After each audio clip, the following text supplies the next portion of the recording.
प्रभु यीशु मसीह के नाम में आपको अनुग्रह, शांति और आशीष मिले। बाइबल में यशाया 55 अध्याय में इस प्रकार से लिखा है, क्योंकि यहोवा परमेश्वर कहता है, मेरे विचार और तुम्हारे विचार एक समान नहीं है, ना तुम्हारी गति और मेरी गति एक सी है। क्योंकि मेरी और तुम्हारी गति में और मेरे और तुम्हारे सोच विचारों में आकाश और पृथ्वी का अंतर है। एक दूसरे स्थान पे लिखा है, उसने उनसे कहा, तुम तो मनुष्य के सामने अपने आप को धर्मी ठहराते हो, परंतु परमेश्वर तुम्हारे मन को जानता है, क्योंकि जो वस्तु मनुष्य की दृष्टि में महान है वह परमेश्वर के निकट घृणित है। या साधारण शब्दों में, जो चीज मनुष्य की दृष्टि में बहुत अच्छी है वो परमेश्वर की दृष्टि में घृणित है। एक मैं आपको कंपैरिजन देता हूं कि मनुष्य पाप को किस नजरिए से देखता है और परमेश्वर पाप को किस नजरिए से गंभीरता से लेता है।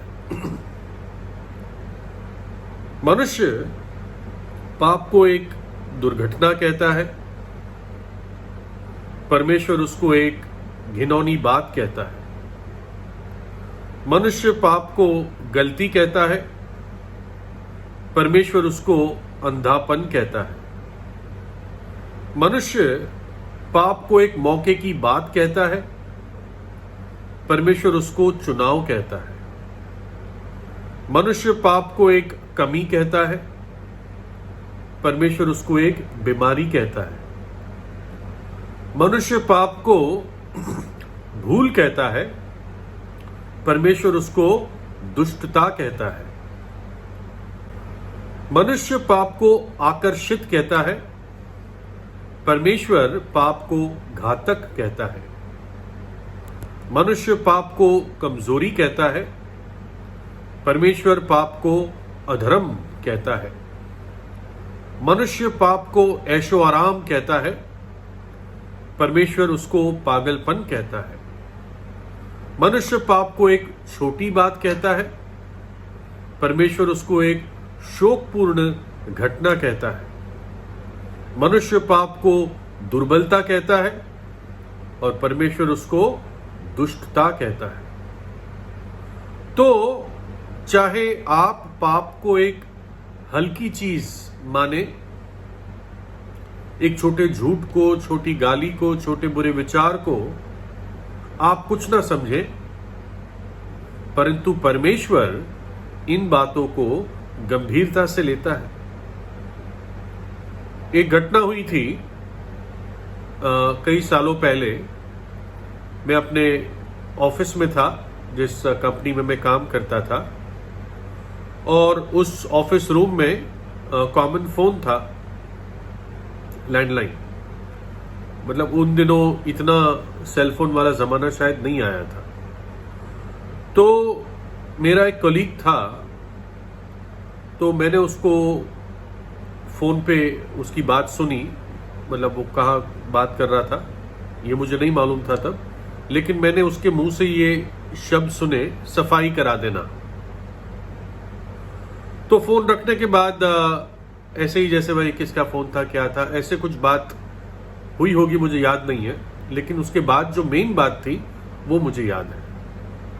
तो कह रहा था, नहीं, मैं अपने दोस्त के साथ बात कर रहा था और उसकी वाइफ प्रेग्नेंट हो गई है, तो हम बात कर रहे थे, अभी तो बहुत जल्दी हो जाएगी बच्चे के लिए, तो सफाई करा देना।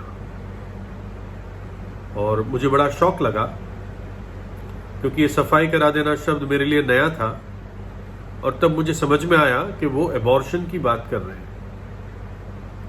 तो जो मैंने ऊपर आपको बताए सारा कंपैरिजन, मनुष्य पाप को क्या कहता है और परमेश्वर पाप को किस नजरिए से देखता है, इस मेरे कलीग के दृष्टि में एक बच्चे को निकाल देना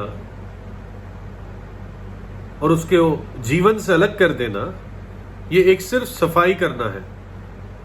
मानो कि वो बच्चा कूड़ा हो और डॉक्टर के हाथ में झाड़ू हो कि सफाई कर दो।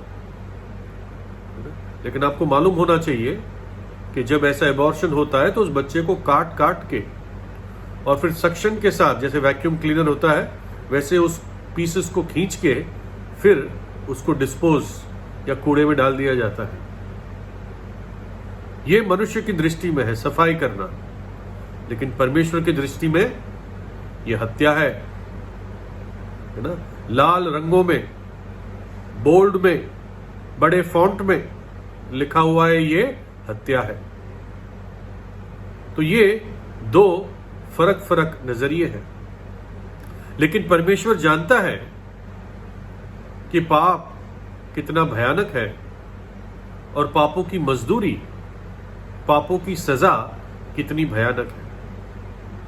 वो नहीं चाहता है कि जिस मनुष्य को उसने बनाया, जिसकी सृष्टि उसने अपने हाथों से की, वो विनाश हो जाए। इसलिए वो खुद मनुष्य बनकर आ गया, कुमारी के जरिए पैदा हुआ। उसका नाम यीशु था। यीशु अर्थात पापों से बचाने वाला, बचाने वाला, उद्धार करता, ये उसके नाम का अर्थ है। और प्रभु यीशु जगत में आकर उसने हमें हमारे पापों से बचाने के लिए खुद उन पापों को अपने ऊपर ले लिया और उनकी सजा भुगत ली कलवरी के क्रूस पर। क्या करता वो बताते हैं। मैं एक घटना बताता हूं, मुझे बहुत एक्यूरेटली मालूम नहीं, मैंने सुनी है, पढ़ी नहीं है, इसलिए हो सकता है क्योंकि सुनी है तो कुछ उसमें प्लस माइनस गलती हो सकती है, लेकिन आपको उसका तथ्य पता चल जाएगा। मॉरल ऑफ द स्टोरी बताते हैं कि एक बार गांधी जी को कोर्ट ने, जब अंग्रेज रूल करते थे, तो गांधी जी ने कोई फ्रीडम के लिए, हमारे देश की इंडिपेंडेंस के लिए कुछ मूवमेंट शुरू किया। शायद चंपारण की बात थी या कहाँ की बात थी। तो उन पर कोर्ट ने एक जजमेंट दिया। तो गांधी जी ने जवाब दिया कि मैं व्यवस्था का पालन करना, व्यवस्था को तोड़ने में मैं विश्वास नहीं करता हूं, पालन करने को मानता हूं, लेकिन इस केस में मुझे अपने मन की व्यवस्था को, मन के विवेक की बात को सुनना ज्यादा सही लगा, इसलिए मैंने ये बात की है। तो जज कुछ बोल नहीं पाया। जज इस बात को सुन के उनको छोड़ देना चाहता था, तो उन्होंने 100 रुपए का उन पर फाइन लगाया। गांधी जी ने कहा मेरे पास 100 रुपए भी नहीं है, मतलब मैं 100 रुपए भी नहीं दे सकता इसमें। और तब उस जज ने ही, ऐसा सुनने में आता है कि वो 100 रुपए भरे और गांधी जी को बाइज्जत बरी किया। तो मैं सोचता हूं कि ये बहुत अच्छा है, जबकि छोटा उदाहरण है परमेश्वर के प्रेम को प्रकट करने के लिए। वो न्यायी परमेश्वर क्योंकि हमसे प्रेम करता है, इसलिए खुद उस कीमत को उसने चुकाया। मनुष्य का देह धारण करके कलवरी के क्रूस पर उसने अपना पवित्र लहू बहा दिया। इसलिए प्रियजनों, पाप को हल्का ना लें, अपने पापों से आज सच्चा पछतावा करें एक बार और हमेशा के लिए, और प्रभु यीशु को अपने हृदय में बुलाए, जिसने कलवरी के क्रूस पर आपके लिए अपने प्राण दिए और मृत्यु में से तीसरे दिन जी उठा। वो जीवित है और इसलिए आपको बचाने के लिए योग्य है और काबिल है। परमेश्वर प्रभु यीशु आपको आशीष दे।